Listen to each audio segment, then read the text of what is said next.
Hi everyone, and welcome to this week's edition of Wixology. I'm Juliet Sidney from Bamboo Web Design. Apologies, it's been a crazy couple of weeks, which is why I'm a little bit late in posting the second in this series of blog how-tos. We had a brief overview a couple of weeks ago, and we looked at the settings and sort of generally how to set up a blog, but I thought I'd go into a little bit more detail today. And this time I'm actually going to look at setting up a blog and creating blog posts, deleting blogs, amending them, and just a little bit more detail. So I'll try and give you as much information as possible.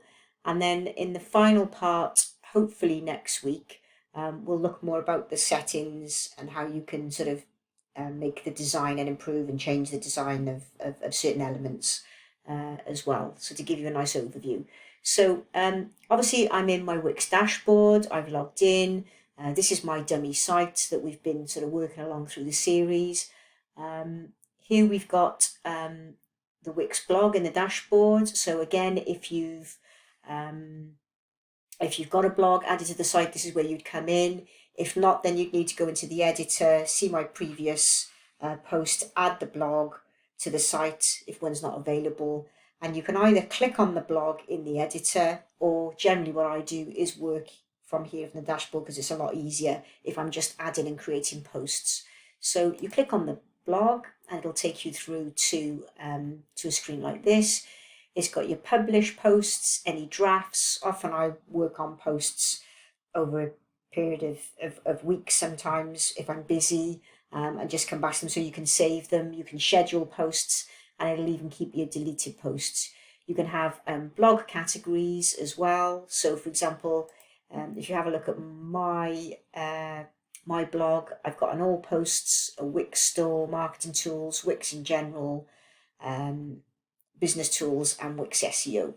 So if we go to our publish post page, so if you want to create a blog, you literally just click on this create a post here, which is what I'm going to do. So I'm going to create a new post, and you come up with this rather nice simple editor. So again, I've got one here that I did earlier, so literally I can pop my heading in, pop in some text here.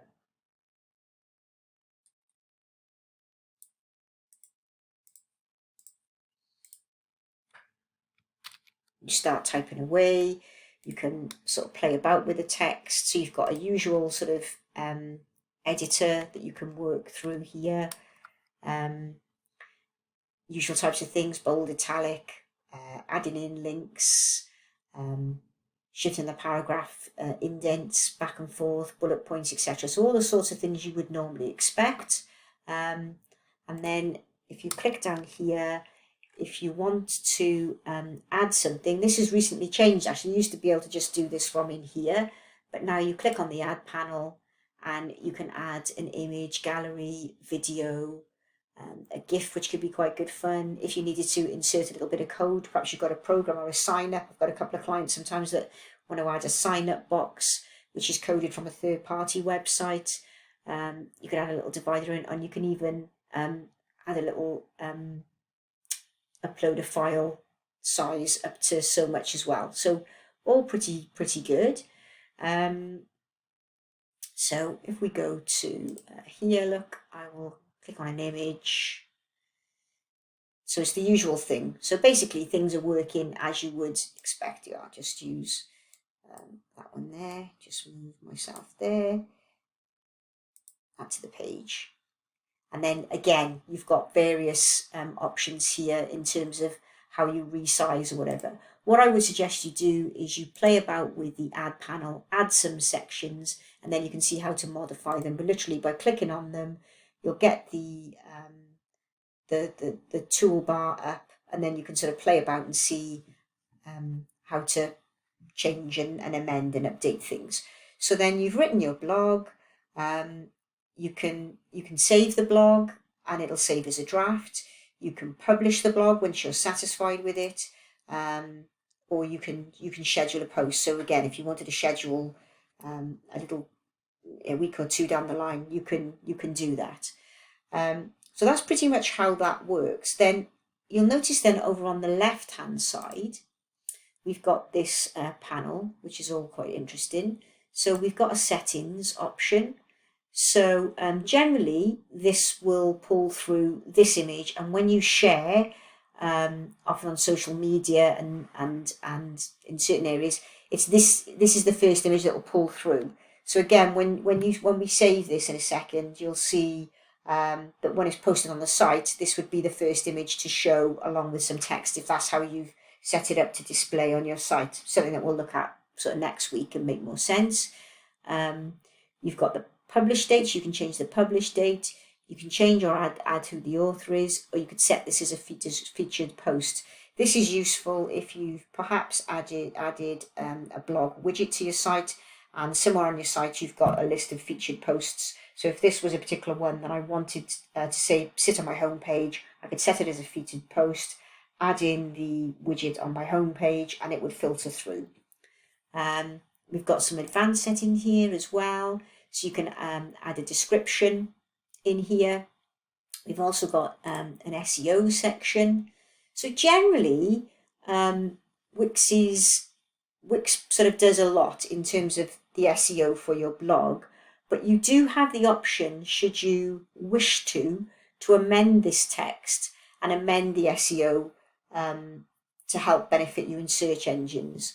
It may be that I cover some SEO posts in the future, some how-tos. If that's something you'd like to see, then reach out and let me know, and I could possibly do a series on basic SEO. No problem at all.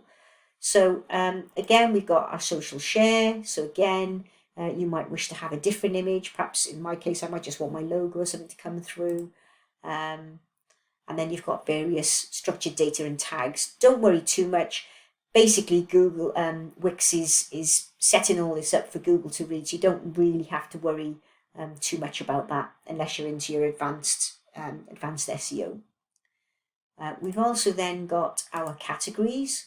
So as I showed you at the start here we're talking about the categories that we might want to post. So I'm hopefully doing a little series on SEO in my blog. So there's a section or a category called Wix SEO, and people would be able to filter by that, and any posts I've written would come up with that in. And literally you just create categories here. So add on a category. If I wanted to create SEO, then that would be that category, check. And if I wanted to add Wix stores, I can just add that, so so on and so forth. And then you would just check to see which, if your post was optional, which ones it applied to. So again, you'd set up the categories, and if this particular post was about SEO, which was this one is, I would just check the SEO, and then it would filter through for that. You've got tags, so you can add tags like SEO tips, say SEO tools, and then people can search your blog posts and come across similar ones within that. If you wanted to monetize your blog, so it could be that people subscribe and it's a regular newsletter or a story. That's something that you could do and set up. And then finally, and fairly recently, I believe, you can now have a multilingual site in the blog. So again, if that was something you wanted to explore, you could click on here and have a little look at that. So once you're happy, as I say, you would publish. In this instance, look, I'm going to go back, and then this should save potentially in my drafts. So if I come in here, there it's sitting in my drafts, and I can come back to and edit at any time. Just come in here, retype, make any changes, and then again, it should save. It's also saved on here. And then when I'm ready to publish, schedule, or again, keep it in my drafts for now.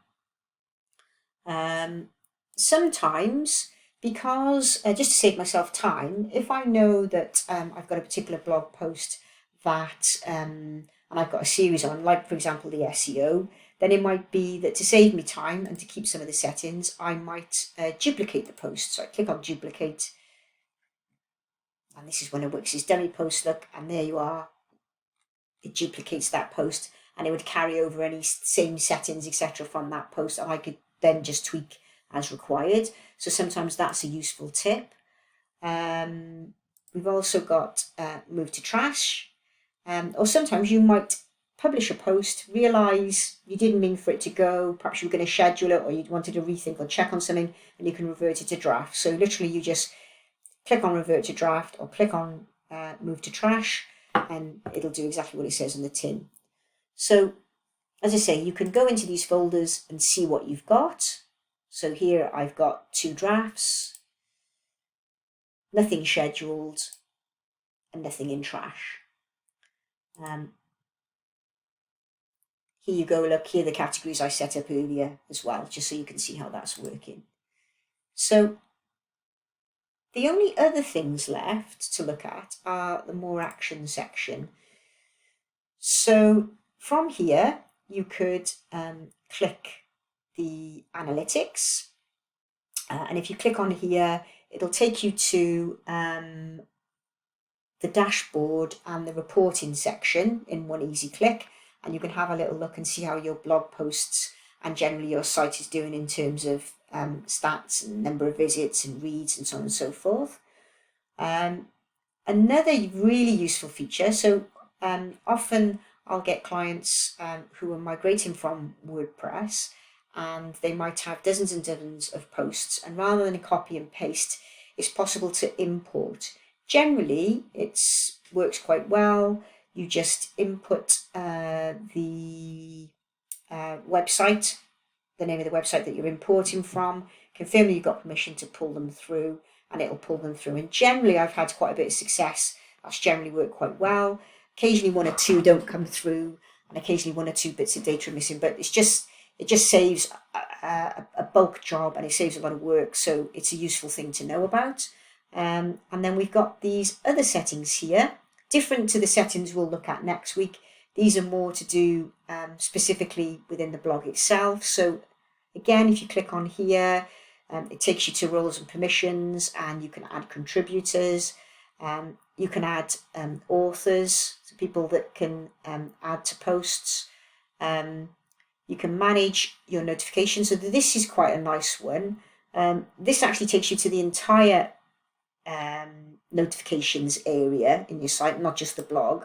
But one nice feature, which is useful for a lot of my clients anyway, just wait for that to click over, is you can, when a post is live, when it's been published, it will send a confirmation email to say there's a new post out, and so people can click and read. So again, that can help your reader rates, and it means you don't necessarily have to send a newsletter or post on Facebook, but I imagine you would probably do those things as well. But it's just nice that it does send a note through.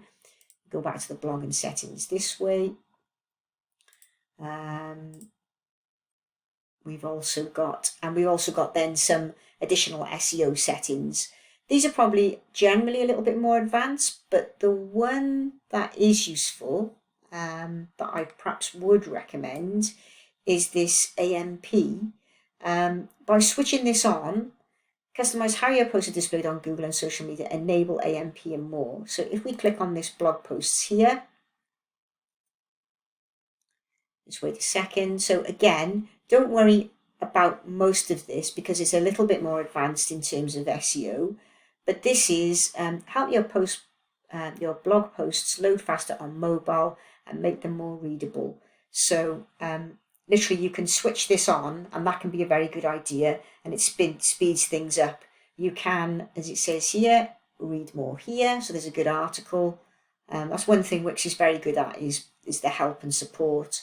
So you can have a little read and see if it's for you. Generally, you wouldn't use this type of thing on a shop where things are constantly changing because it stores like a cached version.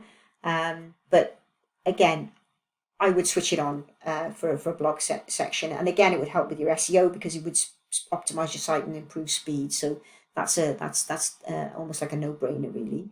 Anyway, that's probably about it for this week. Hopefully you found this useful.